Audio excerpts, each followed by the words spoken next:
কি বলছে আমার বেঙ্গলের পাবলিক? কেমন আছো তোমরা? সব ভালো না? আশা করি সবাই ভালো হবে না। আবার চলে এসেছি একটা ছোট্ট ব্লগে।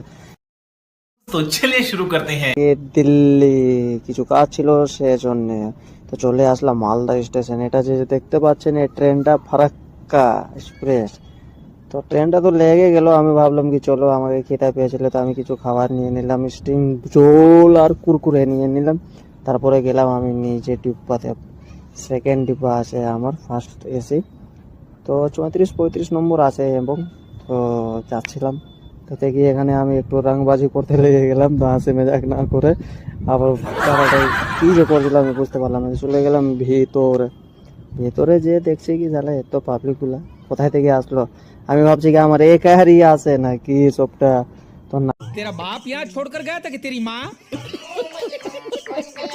না সেরকম না। তো দেখছি কি এখানে 34-35 আমার সিট নম্বর, মানে 35 আমার সিট, তারপরে উপরে এটা মাঝখানটা কার আছে সেটা আমি জানি না। তো এখানে ফের আবার আমি রংবাজি করতে লেগে গেলাম।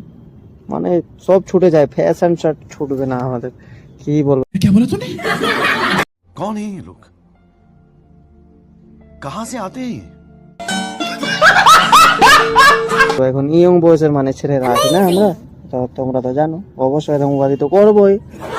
তো ভাবছিলাম কি কি করবো না করবো, তো এখানে আমি নিজের সিট ফিট সব দেখে নিলাম, বাইরের রিভিউ দেখে নিলাম কিরকম আছে না আছে।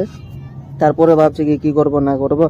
ট্রেনটা ছেড়ে দিল, তো আমি ভাবছি কি চল সেটা এটা আছে, খাওয়া টাওয়া মানে রেখে খেতে পারবো। এটা আছে কারদের সিট আছে, আমি সেটা জানি না, যারই হবে মানে ওরা আসবে অন্য অন্য স্টেশনে। তো আমি কি এখন ভাবলাম কি সব সেটা গুলো দেখিনি, আমি উপরে রেখে দিলাম একদম বেড ফেড চাদর ফাদর এগুলা সব ট্রেনেই দেয়। মানে টিকিট যে কাটবেন আপনারা না, তো টিকিটের মধ্যে এগুলা সব কিছু পাবেন, চাদর খেলনা বালিশ সব, মনে হবে কি নিজের বাড়ি আছে নাকি, এরকম ফিলিংস আসবে। তো সবাইকে দেখে নিলাম, সবাই নিজে নিজে বিছনা করে ঘুমাচ্ছে, তো আমিও ভাবলাম কি আমিও নিজের বিছনা করে নিব।